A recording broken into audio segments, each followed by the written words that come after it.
பிதா, குமாரன், பரிசுத்த ஆவியின் நாமத்தினால் உங்கள் யாவருக்கும் என்னுடைய அன்பார்ந்த வாழ்த்துதலையும் வணக்கத்தையும் ஸ்தோத்திரத்தையும் சொல்லிக் கொள்கிறேன். தாவீது ராஜா எப்பொழுதும் தேவனிடத்திலே, என் ஆத்துமாவே, என்னுடைய முழு உள்ளமே, அவரை அறிந்து கொள், அவரை நான் தேடுகிறேன். என் ஆத்துமாவே என்றால் நம்முடைய உள்ளான இருதயம் இறைவனை தேடுவது. எப்படி ஒரு குழந்தை தன் தாயின் முகம் பார்க்க வேண்டி அங்கலாய்க்கிறதோ அதுபோல மனமானது இறைவனை தேடுவதுதான் இறையாண்மை.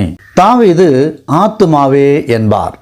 தமிழில் ஆன்மா, ஆன்மா பற்றிய உலக பார்வைகள் மற்றும் பழமையான நம்பிக்கைகள் குறித்து ஒரு கண்ணோட்டம். இந்த மனிதர்கள் உயிரின் ஆழமான உணர்வுகளை பற்றி எப்பொழுதும் ஆராய்ந்திருக்கிறதை காட்டுகிறது. தமிழ் தொன்மை வாய்ந்த மொழிகளில் எப்பொழுதும் உள்ளடங்கும். 10 மொழிகளை எடுத்துக்கொண்டாலும் தமிழ் இல்லாமல் அங்கே பட்டியல் இல்லை. 5 மொழிகளை எடுத்துக்கொண்டாலும் அங்கேயும் தமிழ் இருக்கும். 3 மொழிகளை நீங்கள் எடுத்துக்கொண்டாலும் தமிழில்லாமல் அங்கே விவாத பொருள் ஒன்றும் இருக்காது. தனிமையாக தமிழ் மொழியை மட்டும் நீங்கள் எடுத்துக்கொண்டாலும் தமிழின் தொன்மை தமிழின் தொன்மையே. அதன் அழகு அதற்கே உரியது, வேறு எந்த மொழிக்கும் இல்லை என்பதே உண்மை. ஆன்மாவை குறித்து ஆராய்ச்சி செய்து தெளிவு பெற்று சிறந்து விளங்கும் பேராசிரியர் தெய்வநாயகம் ஐயா என்பவர்கள் தமிழின் தொன்மை ஆக சிறந்தது, தமிழ் தெய்வத்தின் மொழி, தேவனின் மொழி என்றும், ஆதி மனுஷனிடம் தேவன் பேசின மொழி தமிழ் மொழி என்றும் சொல்லியிருக்கிறார். கேட்க காதுகளில் தேன் வந்து பாய்கிறதை போல் இருக்கிறது. மட்டுமல்ல, தேவன் பேசிய மொழியை பேசுவதை நினைத்தால் தமிழ் பேசுகிறவர்கள் பூமிக்கு வரமாக வந்தவர்கள் என்றே உணரத் தோன்றுகிறது. ஒரு மனுஷனின் உள்ளான மனுஷனே ஆத்துமா. ஆத்துமாவை குறித்து தாவீது ராஜா அநேக இடங்களில் அல்ல, அவர் முழுவதுமாகவே தன்னுடைய ஆத்துமாவிற்கும் தேவனுக்குமான இணைப்பையும் தொடர்பையும் பெரும்பாலும் பயன்படுத்துகிறார். செம்மொழியான தமிழ் மொழியில் ஆத்துமா என்பது ஆன்மா என்று நாம் பொருள்படுகிறது. ஆன்மா உயிரின் ஆழமான பகுதி. உணர்ச்சி, ஆற்றல், தீவிரம், உணர்வு, உக்கிரம், உற்சாகம் போன்ற பல அர்த்தங்களை கொண்டுள்ளது. இந்த ஆன்மா மனுஷனின் உள்ளான சிந்தனை. அது இறைவனை அறிந்து அவரோடு தொடர்பு கொள்ளுகிற ஒரு உறவு முறையை ஆன்மாவிற்கு உண்டு.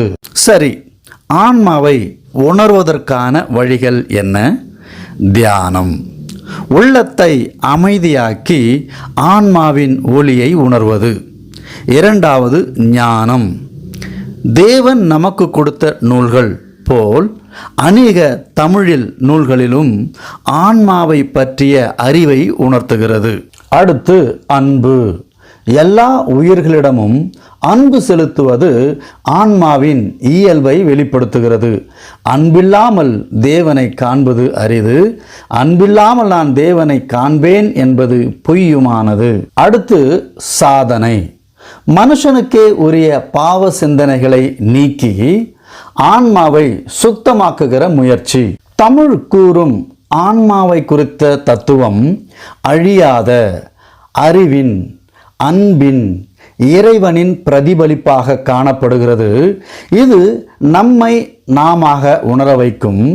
உலகத்தை தாண்டி நமக்குள் ஒளிந்திருக்கும் ஒளியாகிய தேவன் நம்மை பிரகாசப்படுத்தும்படியாக நம்முடைய இருதயத்தில் குடிகொண்டால் மட்டுமே அவருடைய அருட்பிரகாசத்தை வெளியில் கொணர முடியும். இறைவனை அறிவதும் தேவனை அறிவதும் அவரோடு இணைந்திருப்பது ஒரு வழி பாதை அல்ல, அது 2 வழி பாதையாக இருக்கிறது. அது என்ன? சமுதாய நல்லிணக்கம் மற்றும் இறைவனை வழிபடுகிற வழிபாடு. இறைவனை தேடுவது ஒரு வழி பாதை இல்லை என்று சொன்னேன். ஏனென்றால் சதா காலமும் இறைவனின் நினைவாக இருந்து கொண்டு அதற்கான கிரியைகள் ஒன்றுமில்லாமல் இருந்தால் அது தெய்வத்திற்கு பிரியமில்லாத காரியம்.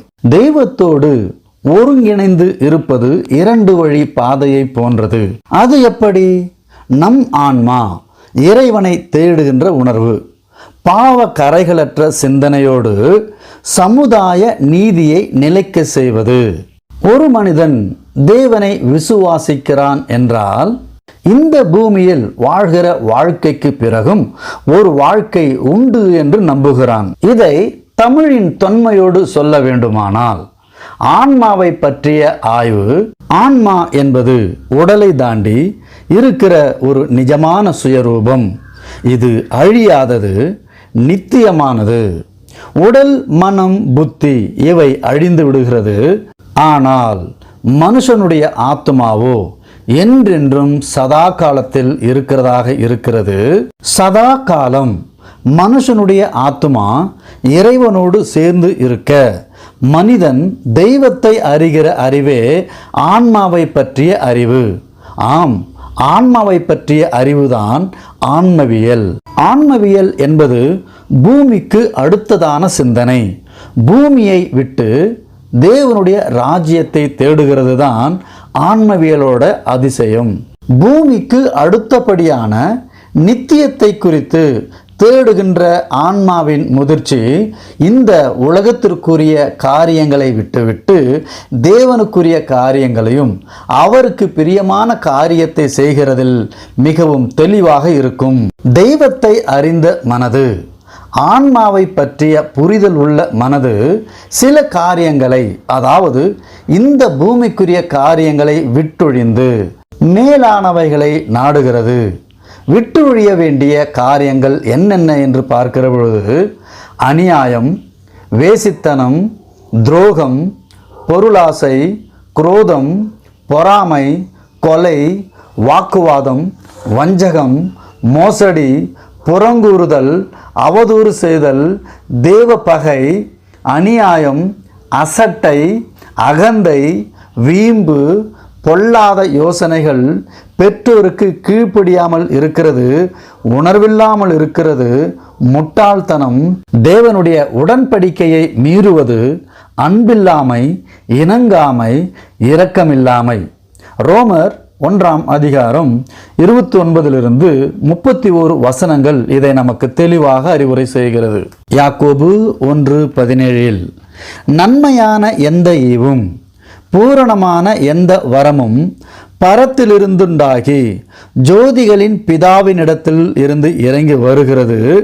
அவரிடத்தில் யாதொரு மாறுதலும் யாதொரு வேற்றுமையின் நிழலும் இல்லை.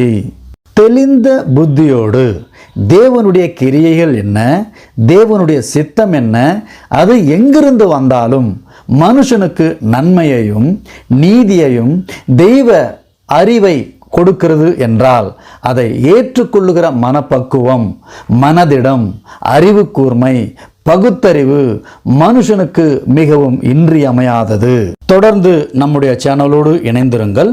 அடுத்த பதிவில் கர்த்தருடைய வார்த்தையோடு இருதயத்திற்கும் நம்முடைய ஆத்மாவிற்கும் தேவனுடைய ராஜ்யத்தை சேர்க்கக்கூடிய நல்லறிவை, நல் யோசனையை, பகுத்தறிவை பெறும்படியான நற்கிரியைகளை கர்த்தருடைய வேதத்திலிருந்தும் உலகத்திலிருந்தும் தெய்வத்தால் கொடுத்தவைகளை நாம் ஆராய்ந்து அறிவோம். அதுவரை உங்களிடமிருந்து விடைபெறுகிறேன். நன்றி, வணக்கம். கர்த்தருடைய நாமம் மகிமைப்படுவதாக. ஆமேன்.